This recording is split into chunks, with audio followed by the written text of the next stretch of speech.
कि काहे के सुतवला सैया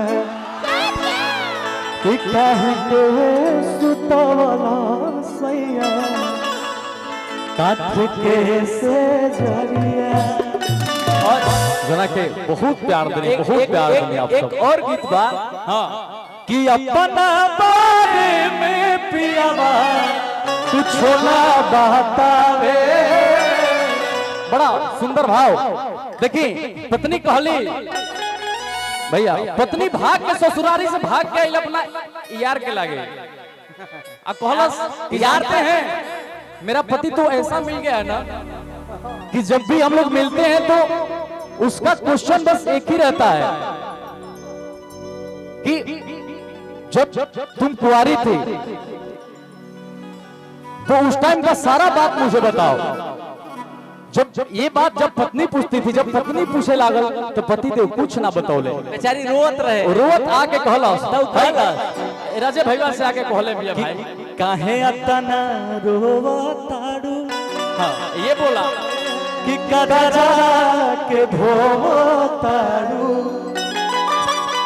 कि दुखवा के बोझा दिल में अब कैसन ढोवताड़ू कि ससुरा से कहे अइलू गावे कि ससुरा से कहे अइलू बरगावे। सब लड़कियां कहलस कि अपना बारे में पियावा कुछ ना बतावे कि अपना बारे में पियावा कुछ ना बतावे।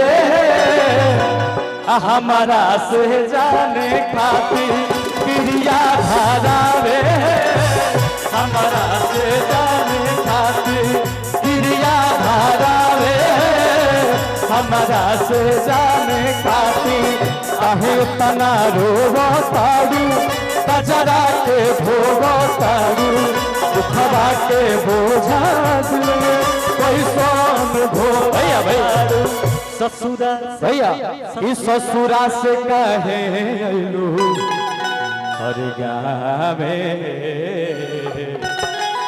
भैया। अरे जी भाई कि अपना बारे में पियावा कुछ ना बतावे। अरे अपना बारे में पियावा भैया इधर आजा। अब हम राजा भैया चाहता नहीं कि कंपटीशन भइल ह, बड़ा लोग प्यार दिला ह, अब सब कुछ एक में मिला ले आओ। काहे कि प्रेम से बड़ा चीज कुछ नहीं के दुनिया में। तू तो ऐसे हारिए गइल, लेकिन कोई बात नहीं के भाई, भाई तो भाई रहेगा ना। अच्छा नहीं का हारल भाई, किस बात का झगड़ा, किस बात का भैया जीत गइले हो। सुना खुश बड़ा लोग सुना। हाँ अगर ई बात कहब हाँ कि हम नहीं हारल तो हम वादा करते नहीं कि हम अपना देने से तहारा सम्मान में ताली बजवा दे। अच्छा ठीक बा। तो हेनियो जीवन राजा भैया तो हमारा सम्मान में तोहरा खातिर ताली बजा दे। मैंने आ गए नहीं। हाँ तो ताली बजा कर प्यार दे दीजिए भैया। अपना बारे में पियावा कुछ ना बतावे, अपना बारे में पियावा भरपूर प्यार देखे देते लोग जैसे हमारा के देते रहे लोग। तो कहता नहीं बाबू तनी भरपूर प्यार देते लोग। भाई हमारा भाई है ना अंकुश राजा, राजा के बिना अंकुश अधूरा है, अंकुश के बिना राजा अधूरा है। तनी तनी दिल खोल के तनी प्यार दे दिया लोग कि अपना बारे में पियावा कुछ ना बतावे, अपना बारे में पियावा कुछ ना बतावे भैया। हमारा से भैया भाई हेलो हेलो हेलो जितने सामने भैया बैठे हैं सभी लोग बैठ जाए, लेकिन पीछे लेडीज लोग हैं। भैया हम बैठा नहीं बैठ जाएंगे आप पीछे लोग देखा था उन लोग के देखे दी। अच्छा बात भाई सब लोग के देखे दी भैया। हम बड़ बनी नू तो आप सबके भी ई दायित्व बनता कि एगो छोट भाई बाटे तो बड़ा भाई होने के नाते हमने के तनी ज्यादा प्यार आशीर्वाद दे दिया जाओ। हमारा पता बा प्यार वही लोग। अब तू गावा कि अपना बारे में पियावा कुछ ना बतावे, अपना बारे में पियावा कुछ ना बतावे। हमारा से जाने खातिर, हमारा से जाने खातिर क्रिया